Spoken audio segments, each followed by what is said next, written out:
Short answer type solution आपके चल रहे थे। इसमें आपका नेक्स्ट क्वेश्चन है।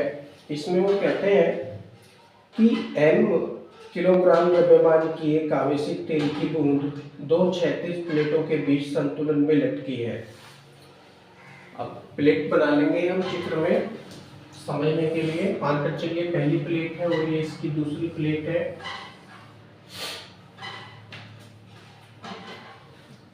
पहली प्लेट पर आवेश प्लस का Q, दूसरी प्लेट पर आवेश माइनस का Q है, तो इसको P1 मान लो, प्लेट नंबर P1, इसको प्लेट नंबर P2 मान सकते हैं। और पहली प्लेट को जो आवेश है वो धन आवेश दिया है, यानी Q प्लस कर सकते हो, और दूसरी प्लेट को आवेश ऋण दिया है तो Q माइनस कर सकते हैं। प्रत्येक प्लेट का जो क्षेत्रफल है वो A है। प्रत्येक प्लेट का क्षेत्रफल A मीटर स्क्वायर है, तो ये भी A हो जाएगा और ये भी A हो जाएगा। प्लेट का क्षेत्रफल दोनों पर अलग अलग आवेश है, यानी एक पर धन आवेश है, दूसरे पर ऋण आवेश है। पूछते हैं बूंद पर आवेश ज्ञात कीजिए। तो मानकर चलिए ये कोई बूंद है यहाँ पर और ये पानी है, क्या है, तेल की बूंद है। मानकर चलिए इसका द्रव्यमान स्मॉल m है और ये क्वेश्चन में दे भी रखा है हमको द्रव्यमान m है, तो इसका भार mg नीचे की ओर कार्य करेगा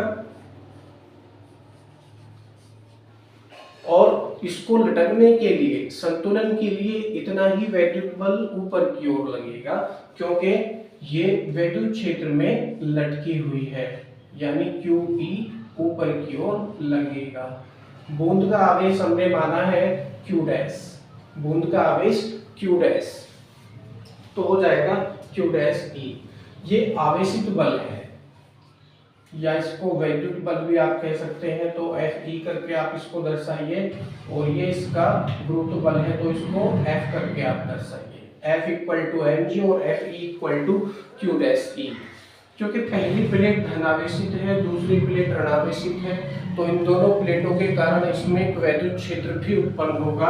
वैद्युत क्षेत्र पहली प्लेट के कारण जो दिशा होगी वैद्युत क्षेत्र की E1, वो प्लेट दूसरी प्लेट की तरफ की ओर होगी, और जो आपका दूसरी प्लेट है उसके कारण, दूसरी प्लेट के कारण वैद्युत क्षेत्र की तीव्रता की दिशा भी इसी तरफ होगी, यानी E1 और E2 समदिश है।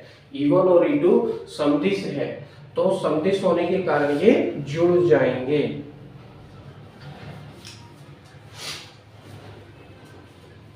कुल तीव्रता ज्ञात करेंगे। प्लेटों के बीच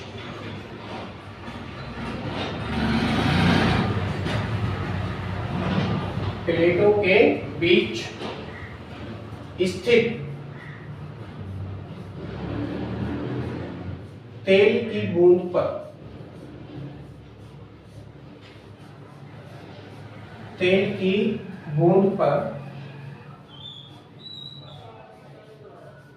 तीव्रता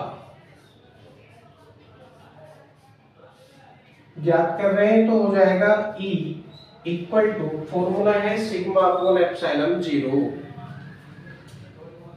सिग्मा अपॉन एप्सिलॉन 0 न्यूटन प्रति कूलम। ये वैद्युत क्षेत्र की तीव्रता हो जाएगी। सिग्मा क्या है यहाँ पर?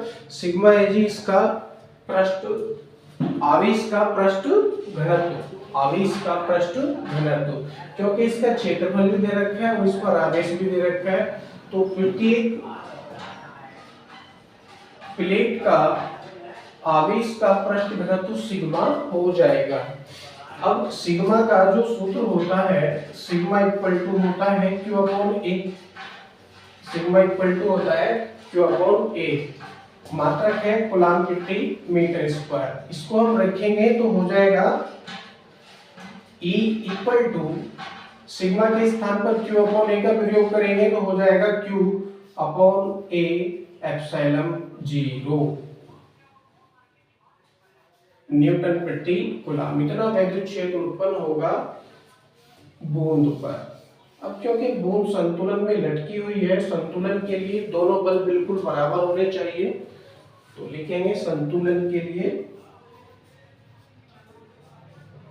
संतुलन के लिए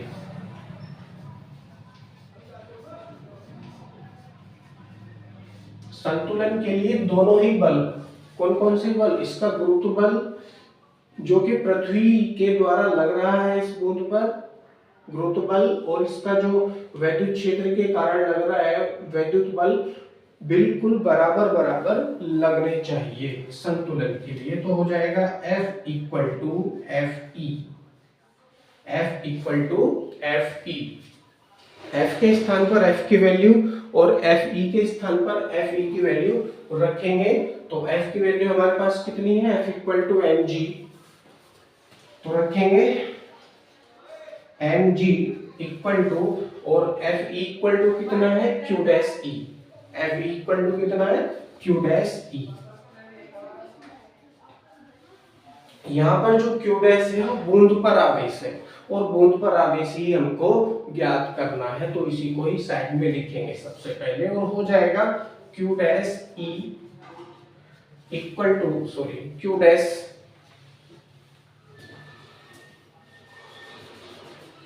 dash equal to mg upon e, mg upon e, कुछ इस तरह से ये वैल्यू हो जाएगी। आप इसको समीकरण नंबर, चलो E इसको मानो, E equal to Q upon A epsilon 0 को समीकरण नंबर 1 मान लो, लिखेंगे समीकरण 1 से किसका मान, E का मान, E का मान रखने पर, यदि रखेंगे तो प्राप्त होगा q dash equal to mg upon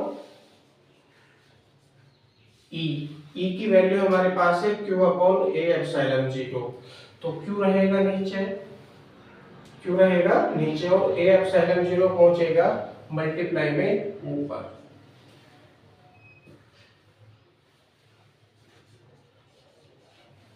यानी इतना आवेश उत्पन्न होगा बूंद पर। अब यहाँ पर दो क्यू चल रहे हैं, ये जो क्यू डैश है बूंद पर आवेश है, क्यू डैश क्या है, बूंद पर आवेश है, और यही हमको ज्ञात करना था।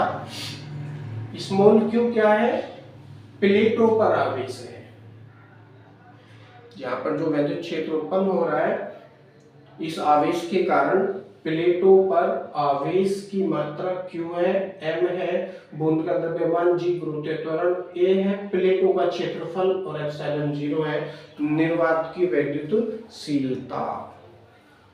तो ये हो चुका है जी। मात्रक लिखना चाहो लिख लो, आवेश का मात्रक होता है कूलम्ब, तो C। ये इसकी वैल्यू आ चुकी है, यहाँ पर आकर हमारा जो क्वेश्चन है वो सॉल्व हो चुका है। इसमें नेक्स्ट क्वेश्चन है, इस क्वेश्चन में वो कहते हैं कि धातु की दो बड़ी प्लेटें हैं P1 तथा P2, जिन पर आवेश के पृष्ठ घनत्व क्रमशः σ1 तथा σ2 है, निर्वात में दूरी d पर परस्पर समांतर रखी गई हैं। एक बिंदु आवेश Q को P1 से P2 तक लंबाई a की रेखा के अनुदिश जो प्लेट के अभिलंब के साथ π/4 का कोण बनाती है, ले जाने में वैद्युत क्षेत्र द्वारा किया गया कार्य ज्ञात कीजिए। तो इसमें चित्र दे रखा है, इन्होंने बना लेंगे। ये सॉल्व हो चुका है, आई होप आपको समझ में आया होगा।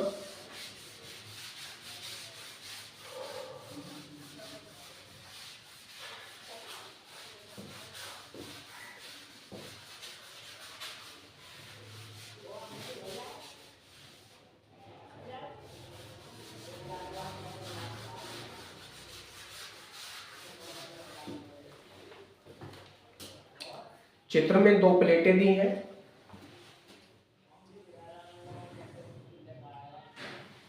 चित्र थोड़ा इस तरह बना, मैं यहाँ चित्र बना देता हूँ इस तरफ। ये पहली प्लेट है, इसको P1 नाम दिया है इन्होंने, और दूसरी प्लेट कुछ दूरी पर है, इसको P2 नाम दिया है। दोनों प्लेटों के बीच की जो दूरी है इन्होंने दी है d, स्मॉल d।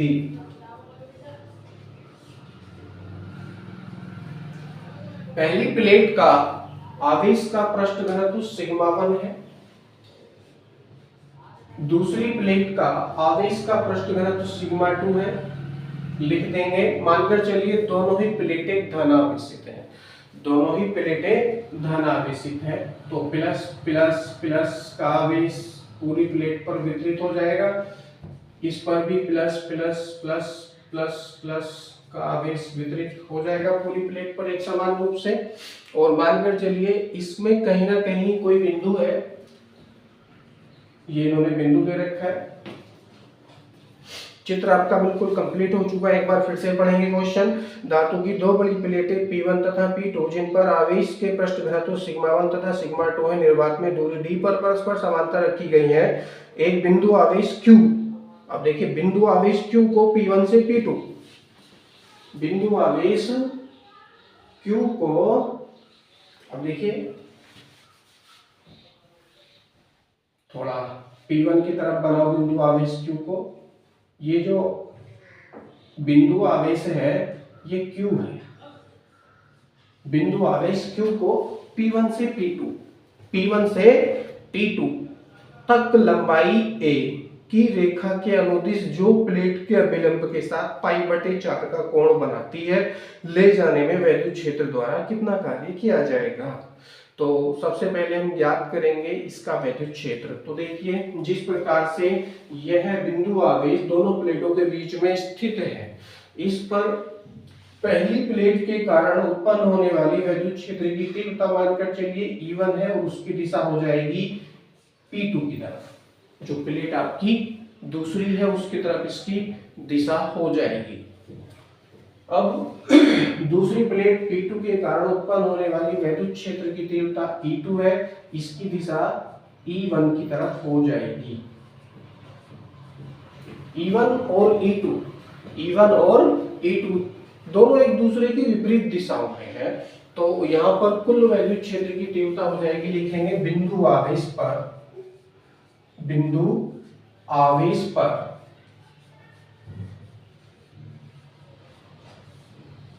बिंदु आवेश Q पर कुल वैद्युत क्षेत्र,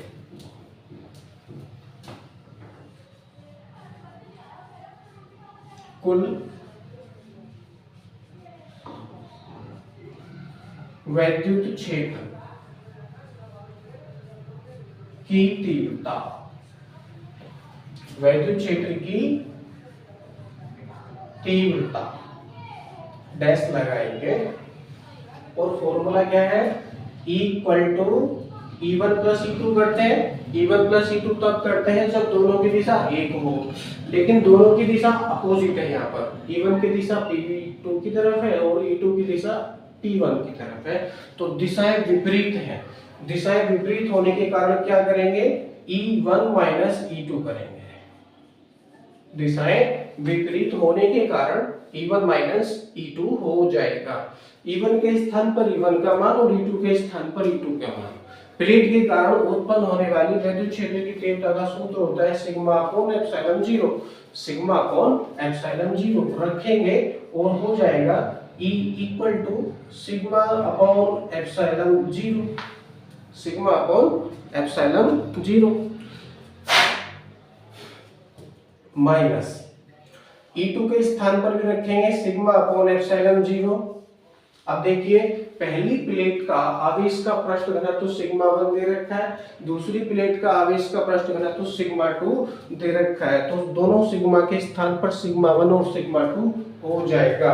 E1 वाले के स्थान पर सिग्मा 1, E2 वाले के स्थान पर सिग्मा 2, कुछ इस तरह से माइनस करेंगे, या सबसे पहले कॉमन ही आप ले लीजिए, कॉमन करेंगे तो हो जाएगा E = 1/ε0, कॉमन कर लेंगे और अंदर बचेगा सिग्मा 1 - सिग्मा 2, कुछ इस तरह से। या करके वो लाइन लिख सकते हैं, हो जाएगा E equal to sigma 1 minus sigma 2 का मल्टीप्लाई 1 से करेंगे तो हो जाएगा sigma 1 minus sigma 2 upon epsilon 0।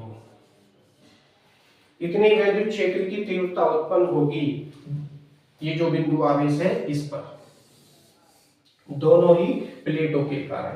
मात्रक लिखिए न्यूटन प्रति कूलम, न्यूटन प्रति कूलम। अब वैद्युत क्षेत्र की तीव्रता तो हमारे पास आ चुकी है। इस वैद्युत क्षेत्र की तीव्रता के कारण कितना बल लगेगा प्लेटों के बीच आवेश Q पर, प्लेटों के बीच आवेश Q पर लिखेंगे प्लेटों P1 व P2 के बीच बिंदु आवेश पर, बिंदु आवेश Q पर लगने वाला बल,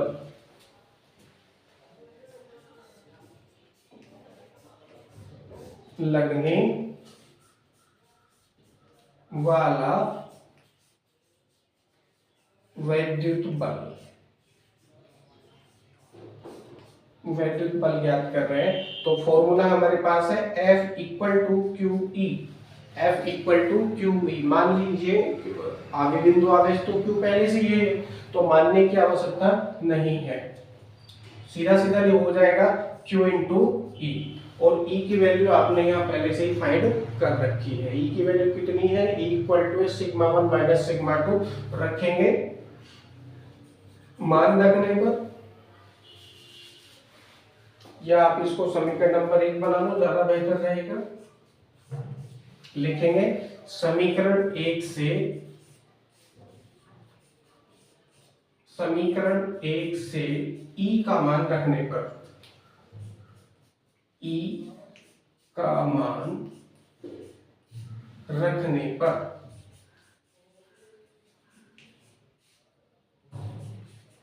रखेंगे तो प्राप्त होगा F इक्वल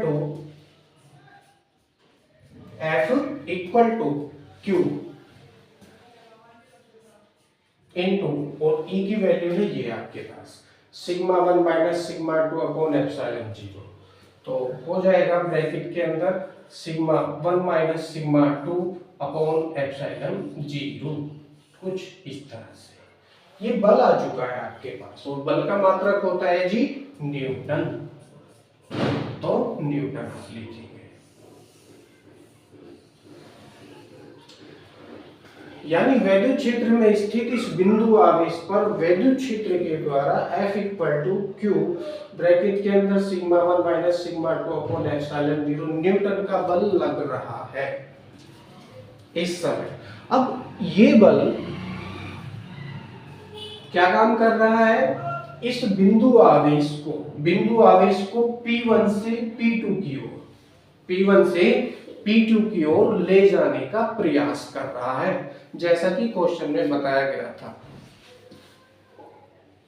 एक बिंदु आवेश Q को P1 से P2 तक लंबाई a की रेखा के अनुदिश जो प्लेट के अभिलंब के साथ π/4 का कोण बनाती है, ले जाने में वैद्युत क्षेत्र द्वारा कितना कार्य किया जाएगा। तो ये हमको ज्ञात करना था, केवल कार्य ही ज्ञात करना है। तो इसके लिए दूसरा चित्र हम बनाएंगे। यहां तक तो आप समझ गए होंगे, तो मैं इसको साफ कर देता हूं।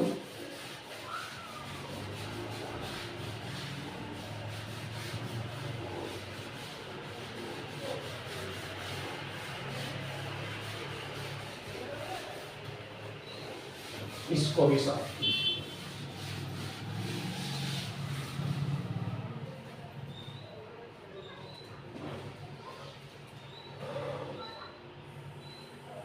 पहली प्लेट यहां है, दूसरी प्लेट यहां है,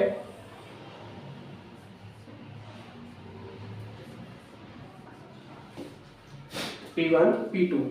पहली जो प्लेट है, दोनों ही प्लेट धनावेशित है, तो दोनों प्लेटों पर धनावेश एक समान रूप से वितरित हो जाएगा जी।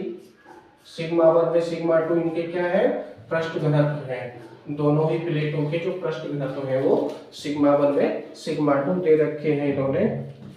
मानकर चलिए बिंदु आवेश अब यहाँ स्थित है, बिंदु आवेश Q प्लेट P1 पर स्थित है और ये जो वैद्युत बल लग रहा था F equal to Q sigma 1 minus sigma 2 upon epsilon 0 newton का वैद्युत बल इस बिंदु आवेश को प्लेट P1 से P2 तक ले जाने का प्रयास कर रहा है। मानकर चलिए इसका जो विस्थापन है वो A है, विस्थापन A है, जो कि पहली प्लेट से π/4 कोण बना रहा है। कितना कोण बना रहा है जी? π/4।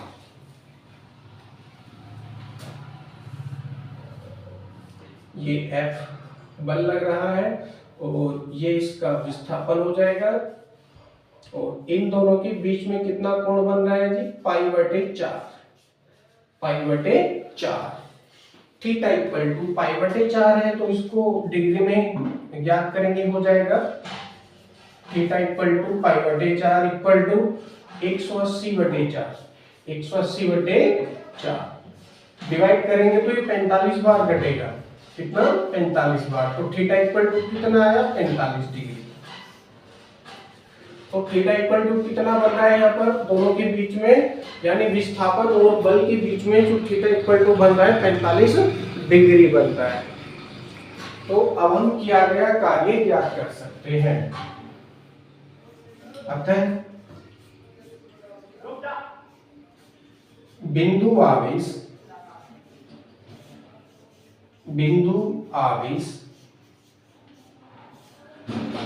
Q को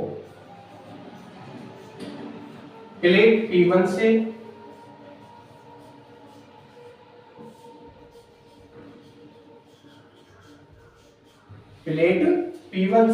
प्लेट P2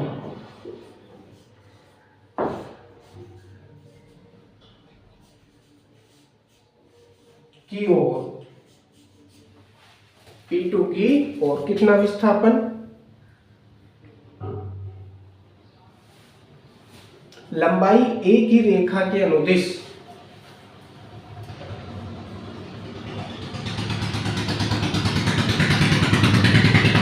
लंबाई A फंक्शन में की रेखा के अनुदिश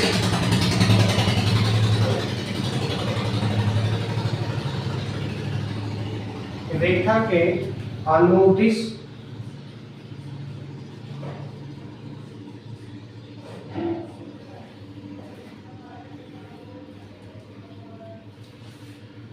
ले जाने में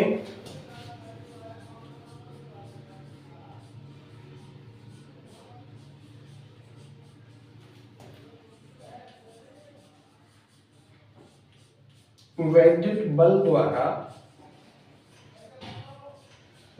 किया गया कार्य।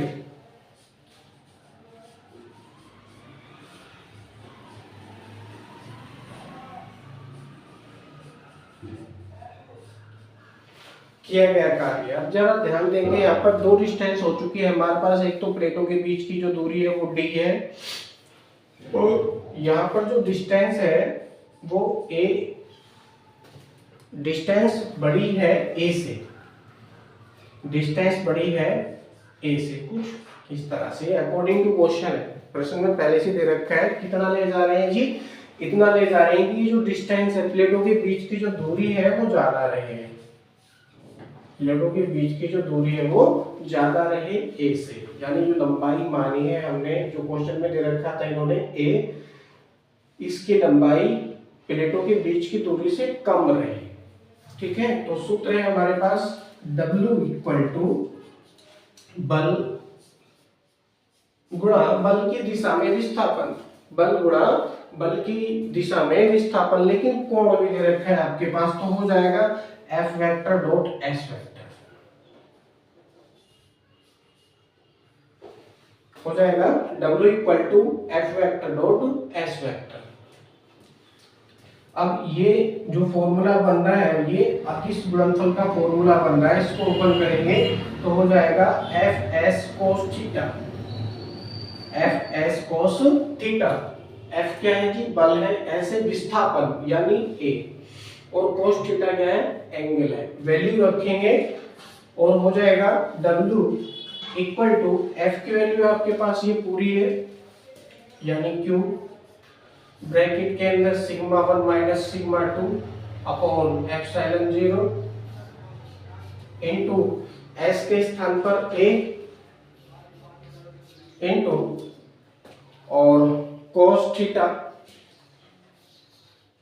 यानी cos थीटा की वैल्यू कितनी है 45, cos 45 कुछ इस तरह से ये वैल्यू हो जाएगी। अब मैं इसको साफ कर देता हूं ऊपर से।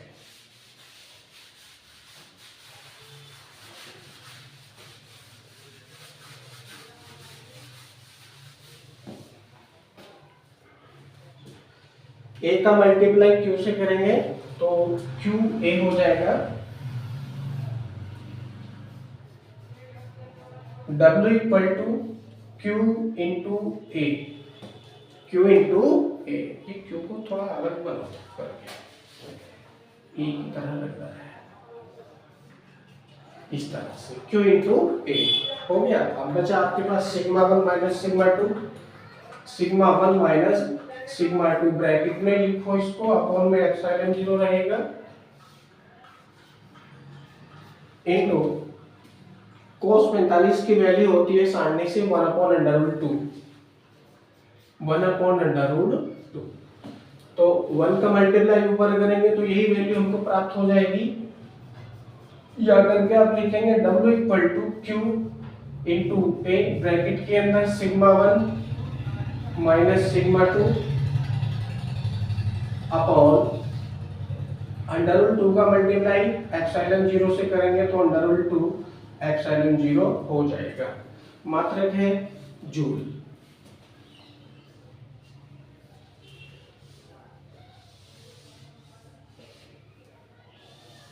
यानी इतना कार्य किया जाएगा। अब आप कह रहे होंगे कि मैंने यहाँ पर जो ब्रैकेट है पूरे पे लगा रखा था, नो प्रॉब्लम है, केवल जो अंतर है सिग्मा 1 माइनस सिग्मा 2 का है, मैंने डायरेक्टली इसको ओपन कर दिया है तो ब्रैकेट सिग्मा 1 माइनस सिग्मा 2 पर ही लगा दिया है केवल, नो प्रॉब्लम। क्योंकि नीचे वालों की जो गुणा है वो नीचे वालों से होती है, ऊपर वालों की गुणा ऊपर वालों से होती है, तो नो प्रॉब्लम। इस ब्रैकेट का मतलब भी वही है जो कि इस ब्रैकेट का है। Okay, thank you.